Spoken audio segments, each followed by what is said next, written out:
Dahil nga, ang punto nitong paglabas ni Matubato siraan ang mga Duterte. Hindi ko lang po maisip talaga, paano ba kayo nauto ng isang taong ganto? Gumugulong yung tao sa ilalim ng pick-up, sir. Mga ganun yun, sir. Diba mga Lodi? Pambata yung mga rason ni Matubato. Naniniwala kayo sa taong ito? Ang daming mga BBM vloggers ang nauuto dito para lang masiraan ng mga Duterte. Akala nyo nakakatalino yung ganyan? Paano nyo napapaniwalaan ng gantong tao? Lalong-lalo na pa yung mga vlogger ni Marcos Jr. Nagmumukha po kayong syunga. Ang tagal-tagal na nitong issue na to at hanggang ngayon pa rin wala pa rin pong matibay na ebidensya na si Tatay Duterte nga po ang amo nitong taong ito. At paano nyo mapapatunayan na ang trabaho nito kumitil ng buhay ng masasamang tao kung ang sagot niya sa kanyang interview ganito? Yan ang inuutos sa amin. Nakapatay ka na ba? Wala pa. Wala pa.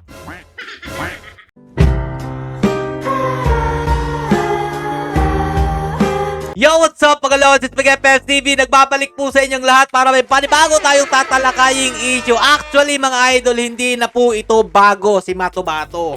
Balik eksena na naman po itong kumag na ito. Siyempre, sa panahon po ni Bongbong Marcos Jr., alam naman natin ang adikain nito, ang siraan po ang mga Duterte. Nung time po na naging Pangulo si Tatay Duterte, ito, lumabas na po ito, si Matubato. Sinasabi po niyang tao po siya ni Tatay Duterte, kasama po dyan si Las Cañas. Wag na po tayong magtaka kung bumalik po sa issue si Las Cañas, si Matubato, si Trillanes, si De Lima, dahil nga po, ang main goal po nitong administrasyong ito manatili sa pwesto at siraan ang mga Duterte.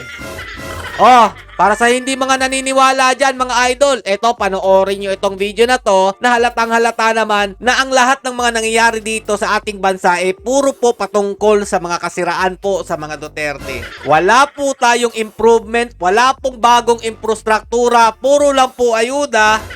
At eto nga po, wala po tayong asenso sa ating bansa ngayon. Ang taas na po ng bilihin, pero eto pa rin po ang inaatupag ng Quadcom yung pag-iimbestiga sa mga walang kwenta, wala pong matibay na ebidensya, at yung mga ginagawa po ng kampo ni Joma na impeachment daw po kay BP Sara Duterte. Panoorin po natin ito si Matubato mga idol. Sabi po niya dito, for almost 24 years na alam niyo po yung trabaho niya kay Tatay Duterte, ito nga daw po, I will face what I did, but Duterte, he must be punished by the court and by God. Edgar Matubato, dating hitman ni Tatay Duterte daw po ng DDS, ng Lambada Boys, etc. etc. So, ito po ang balita mga idol. Pakinggan po ninyo at panoorin kung ano nga po ba talaga ang pakay ni Matubato ngayong administrasyon Marcos Jr. Sinasabing nakalabas na ng bansa ang self-confessed hitman ng Davao Death Squad na si Edgar Matubato matapos ang pagtatago ng maraming taon. At sa interview sa kanya ng New York Times, meron siyang inamin. Umalis daw ng Pilipinas si Matubato gamit ang passport na may ibang pangalan. Umalis nga ba talaga si Matubato o nagtago lang? Panggap din siya na isang hardinero. Pero daw tumulong sa kanya ng dalawang pare at hindi rin siya nakilala ng immigration kaya siya nakaalis agad. Grabe no, yung immigration, di siya nakilala. Sikat na sikat si Matubato nung panahon po ng paninira niya sa mga Duterte tapos hindi siya nakilala. Ang hina pala ng immigration dito sa ating bansa. Ayon kay Matubato, hindi na raw niya matandaan ang lahat ng kanyang tinapon dahil sa dami nila. Wow! Ayon sa ulat ng New York Times, sinabi ni Matubato na higit 50 tao ang kanyang napatay para sa tinatawag niyang Superman, ang codename daw ni dating Mayor Duterte. Tandaan niyo po mabuti mahigit 50 na po ang kanyang natsugi para daw po kay Tatay Duterte na ang codename daw po Superman. Para sa akin mga Lodi, totoo po yung sinabi na Superman si Tatay Duterte dahil siya po ang katangi-tanging presidente na nagbago ng imahe ng ating bansa. Yun po ang totoong Superman. Pero yung sinasabi ng codename na Superman, para po pagtakpan ang ginagawang krimen ni Matubato, malabo po yan. Sinisweldoan daw siya sa City Hall ng higit 5,000 piso. Iba pa yan sa natatanggap niyang sobre na may pera sa kada kanyang mapapatay.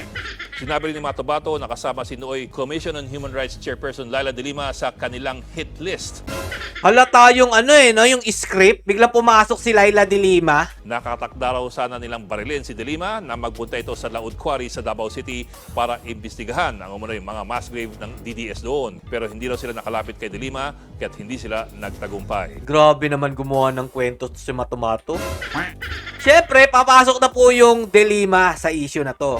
Dahil nga, ang punto nitong paglabas ni Matobato siraan ang mga Duterte. At eto naman po si De Lima, si Trillanes, si Las Cañas, etc. etc. Gusto po rin yun mangyari. Ang makapaghigante sa mga Duterte. Sabi pa dito mga idol, under ICC's protective custody daw po, di umano, ito po si Matobato. According to former Senator Laila de Lima, self-confessed Davao Death Squad, Hitman Edgar Matobato has left the country and is in the custody of the International Criminal Court to help in its investigation into the Duterte administration war on drugs. Bravo! Hindi naman masyado halata yung script na ginagawa lang ngayon, no? Tapos biglang papasok dyan si Trillanes. Panigurado yan mga idol. O, sabihin yung mali. O, ito, balik tayo dito. Hindi ko lang po maisip talaga kung bakit po hanggang ngayon nauuto po kayo ni Matobato. Paano ba kayo nauto ng isang taong ganto? Panoorin po natin ang video o interrogation ni Senator Cayetano dito po kay Matobato nung time po na sinabi po niyang siya po ay hitman ni Tatay Duterte. Dito po yan sa Senate hearing nung mga nakaraang taon mga idol. Panoorin nyo, pakinggan nyo mabuti, maging mapagmatsyag kayo sa mga sasagot nitong Matobato na to. Di ba ang sabi mo DDS ka? Hindi ako nagsabi, sir, na DDS ako. So hindi ka DDS? Membro nga, sir. Pero yung pag-ipagyabang ba nga, magsasabi ako nga DDS, hindi yan. Okay. So Yung abogado niya parang tumigil yung paghingi. Hindi alam kung tama ba isasagot ito o hindi. membro ka ng DDS. Membro, sir, membro. Ano po ang ibig sabihin ng DDS? Pumatang tao, sir. Grabe, no? Ang ibig sabihin na po ng DDS kumitil ng tao. Yun nga po yung sinabi niya kanina, mga idol, di ba? Mahigit 50 katao na daw po ang kanyang napaslang para daw po kay Tatay Duterte lamang. Sa loob ng 24 years, kung hindi ako nagkakamali.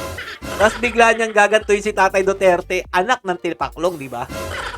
Basta panalaman ko lang, sir. Pumapay yung Sige. auto, sir. So ibig sabihin po, yun ang trabaho mo, ng tao.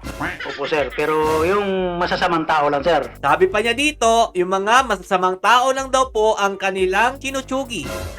Sige, magaling ka ba sa trabaho mo? Hindi. Siyempre naman, sir. Naman, sir. Okay. Kasi hindi talaga ako makatulog dun sa litrato ng 30 tao na uubusin lahat ng laman ng barel dun sa NBI agent at 30 kayong inubos. So kung ang laman 5 o 7 shooter o 9 yung laman na bala, may git 115 bala, hindi pa rin patay. Sabi niya dyan magaling siyang hitman So ibig sabihin, hindi kayo magaling na killer. Hindi ba, sir? Operation ng mga pulisya kasi gumugulong yung tao sa ilalim ng pick-up, sir. Gumaganon yun, sir. O sir, Di ba mga Lodi? Pambata yung mga rason ni Matobato. Naniniwala kayo sa taong ito? Ang daming mga BBM vloggers ang nauuto dito para lang masiraan ng mga Duterte. Akala nyo nakakatalino yung ganyan? Yung kahit alam nyong ang bobo-bobo ng tao, pinagtatakpan nyo pa rin ang kabobohan. Para lang mapagtakpan ang kasinungalingan nitong taong to at masiraan ng mga Duterte. Pero kung matalino po talaga kayong tao at alam nyo po talaga kung ano yung tama at mali, hindi po kayo basta-basta naniniwala o magpapauto sa taong ito. Bakit? pero Paano 30 yung kayo. pagtamaan mo, sir, na magaling sa rolling yan? Sir, sabi nyo 30 at sabi nyo 200 ang balang naman ng katawan niya. Yung sa estimate lang, sir. Hindi mo naman mabibilang yung putok ng baril, sir. Sir, ang nasa likod mo, bilangin natin 1, 2, tapos bakante, 3, 4, 5, 6, 7, 8, 9. So, siyam ang nasa likod mo po, ha? So, times 3 niyan ang 30. So, kung yan po ang pick up, times 3 po niyan ang nakapaligid. Sabay-sabay, isang tao lang binabarel, 200 ang laman na bala. Paano po kami maniniwala na professional kayong killers, mga alagad ng batas, hihintayin nyo si Mayor na may using dalawa bago kasi hindi ako kukuha na, kung may DDS talaga, at ako ang pinuno ng DDS, hindi ako kukuha ng inutil na killer. Tama nga naman si Cayetano dito. Self-proclaim na kahit man ni Tatay Duterte daw ito si Matobato, pero yung tao, hindi nila matsugi-tsugi, nagpa-rolling-rolling daw sa ilalim ng pick-up, inintay pa raw po si Tatay Duterte bago daw po natsugi yung taong yon. Tapos sinasabi niya, ang dami na daw po niyang natikitil na buhay. Mga masasamang tao lang daw po ang kanilang sinusugi. Paano nyo napapaniwalaan ng gantong tao, lalong-lalo na pa yung mga vlogger ni Marcos Jr., nagmumukha po kayong syunga. Ang tagal-tagal na nitong issue na to at hanggang ngayon pa rin wala pa rin pong matibay na ebidensya na si Tatay Duterte nga po ang amo nitong taong ito.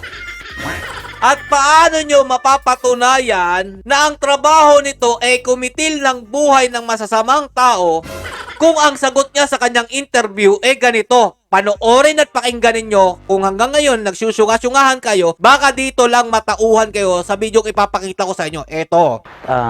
Nagbuo ng grupo si Mayor Duterte nga Lambada Boys. Oh. Ang trabaho namin tayo ng drug pusher, kidnapper, hold-upper, rapist. Yan ang trabaho ko. Kaya ang pinatay namin mga masamaman na tao.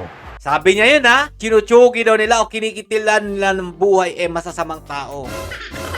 Halos sobra 50 katao na daw po ang kanyang natsugi. Pero nung tinanong po siya dito, mga idol, Yan ang inuutos sa amin. Nakapatay ka na ba? Wala pa. Wala pa. Wala pa. Wala pa.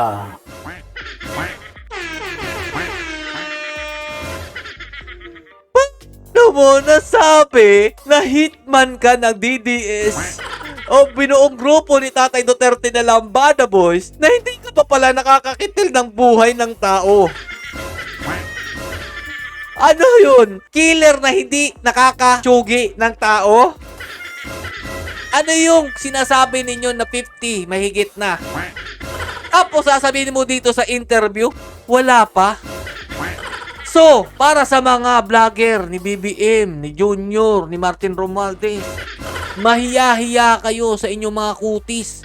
Kung makapag pa sa mga Duterte, akala mo talaga may palag, Pero eto, si Matubato, hindi nyo muna na-search. Di ba sinasabi nyo, ang tatalino ninyo mga vlogger ni Marcos Jr., kami yung mga walang utak, pero hindi kayo marunong mag-search ng kung anong klase ba yung kinokontent ninyo para lang masiraan ng mga Duterte. Aba, ang lupit nyo talaga. Hindi nyo man lang napansin kung bakit bumalik sa eksena si Matubato para siraan si Tatay Duterte.